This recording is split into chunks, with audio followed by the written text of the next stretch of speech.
em um embate que sua vida dependesse disso. Você ficaria do lado de Gene Hackman ou do lado de Denzel Washington?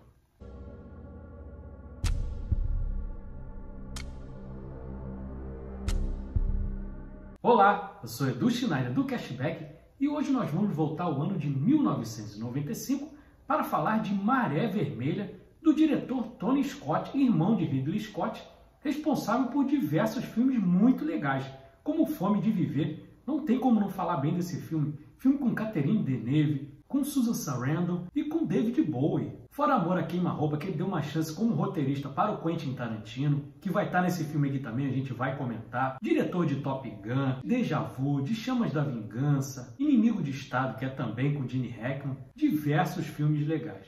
Infelizmente, o Tony Scott retirou a própria vida em 2012 e é um caso ainda bastante nebuloso, a família não deixou vazar nada, mas o que se sabe é que ele estava com uma doença muito grave e acabou por isso retirando a própria vida. Como eu falei do Quentin Tarantino, ele não é o roteirista do filme, mas ele foi chamado para ajudar nos diálogos. Foi uma espécie de dialoguista nesse filme aqui e você percebe claramente uma cena dentro do submarino e os tripulantes estão falando de surfista prateado. Isso é coisa do Tarantino, não tem como. E tem uma cena lá no final que gerou bastante problema, a gente vai comentar no finalzinho do nosso vídeo. O filme conta com um elenco maravilhoso. Gene Hackman vivendo o capitão do USS Alabama, Viggo Mortensen, nosso eterno Aragorn, também grande parceiro do diretor David Cronenberg, James Gandolfini, nosso Tony Soprano da série Sopranos, além de George Dzundza, que faz uma espécie do papagaio de pirata do Gene Hackman.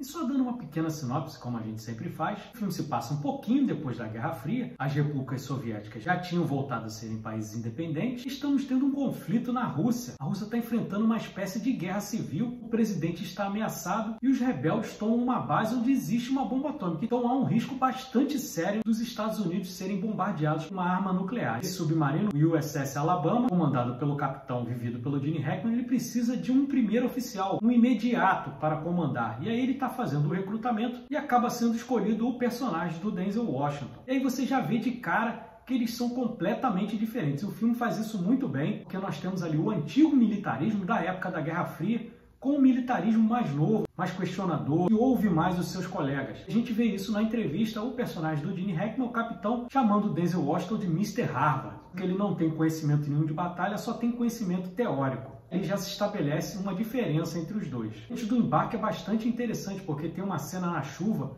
o Gene Hackman falando para a sua tripulação, e você olha, não tem como desassociar do Hitler ali, na posição, do jeito que fala, acima da tripulação. Então, com poucos minutos de filme, ele já estabelece esse antagonismo entre os personagens, que vai ser muito importante e vai ser muito falado durante o filme. É filme do Tony Scott, ele sempre tem aquele pôr do sol lindíssimo, a gente viu lá em Top Gun, em Dias de Trovão, aquele filme com o Tom Cruise também, com a Nicole Kidman. Então, esse aqui também tem o nosso pôr do sol. E para expressar ainda mais esse antagonismo, o Gene Hackman ele usa um boné vermelho. E o Denzel Washington está associado à cor azul. Para quem viu o nosso vídeo de Karate Kid Lendas, eu falei sobre isso, sobre o uso das cores no cinema. E lá, curiosamente, é feito de uma forma diferente, porque na Ásia funciona diferente. O vermelho lá é para coisas boas e o azul representa coisas mais negativas. Aqui não. O vermelho é o perigo e o azul representa, entre aspas, o mocinho da história. E aí, quando a tripulação já está no navio, eles recebem uma mensagem que é para disparar a bomba nuclear contra a Rússia. Mas ao mesmo tempo em que eles recebem essa mensagem, eles recebem uma mensagem seguinte que vem incompleta. Aí o capitão ele quer disparar a bomba e o seu primeiro oficial discorda, buscando receber essa mensagem incompleta. E só deixando claro, em 1995, para disparar uma bomba atômica, era necessário ali naquele submarino terem a ordem do capitão e do primeiro oficial. Se eles discordassem, não poderia disparar a bomba. E cria-se impasse, tem motim dentro do submarino e aí o caos é formado. E aí, mais uma vez, o diretor de fotografia, o Darius Wolski, responsável pela franquia Piratas do Caribe e que hoje trabalha com o irmão do Tony Scott, o Ridley Scott. A fotografia dele de O Último Duelo é belíssima. Aqui ele estabelece muito bem as cores. Não é só o Gene Hackman de vermelho e o Denzel Washington de azul. Nós temos 3 cores no filme. E aí dentro do submarino ele estabelece esses setores com as cores. O setor de rádio, mais pacífico, é azul. O setor do sonar, meio que intermediário, é verde.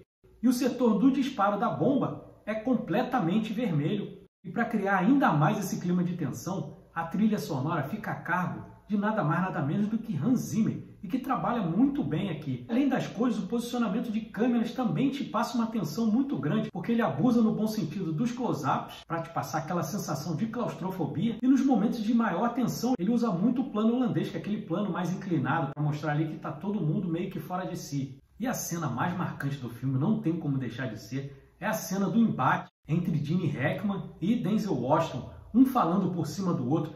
É uma cena muito difícil de ser feita e feita com maestria. Você vê a tensão crescendo ali e a atuação de dois grandes profissionais do cinema que deixam a gente assim de boca aberta. E aí, como eu prometi lá no começo do vídeo, a gente retornaria ao Quentin Tarantino, porque tem essa fala do Sofista Prateado e tem uma outra também que encerra o filme, porque o filme, apesar de você ter o capitão, uma pessoa branca, e você ter o primeiro oficial, um homem negro, em nenhum momento é estabelecido ali questão de racismo no filme. É mais um embate entre o velho e o novo dentro das Forças Armadas. Um homem que viveu a Guerra Fria e um homem que vive os tempos mais modernos. Só que aí no final do filme entra um diálogo do Quentin Tarantino, porque durante o filme eles conversam bastante sobre cavalos e tal, e o capitão ele volta a esse assunto do cavalo e diz que o cavalo que o Denzel Washington gosta é branco. O Denzel Washington retruca dizendo que são cavalos pretos, para destacar claramente essa questão do racismo. E o Denzel Washington ficou severo, não queria realizar esse diálogo, mas acabou fazendo, só que ele ficou anos sem falar com o Quentin Tarantino. Felizmente, hoje eles já se dão bem, inclusive a filha do Denzel Washington já trabalhou em filme do Quentin Tarantino, então hoje não existe mais rusga entre os dois profissionais.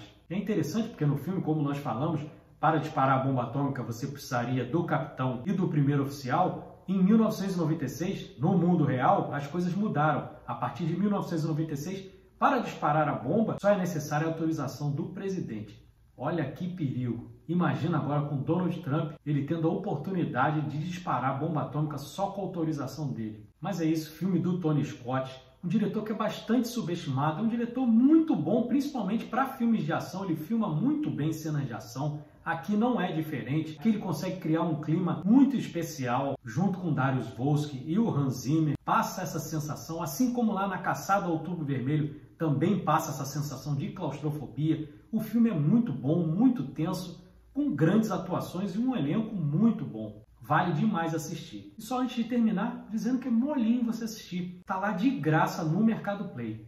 Mas é isso. Se você gostou desse vídeo, deixa o like, inscreva-se no canal do Cashback, que tem conteúdo de cinema de domingo a domingo, tem meus vídeos de segunda a sexta, tem quarta-feira o nosso podcast em formato mais longo, tem nossos shorts diários, cobertura de cabine de imprensa, falamos de filmes antigos, de filmes novos, tem para todos os gostos. Muito obrigado a você que ficou até aqui, grande abraço e um ótimo final de semana.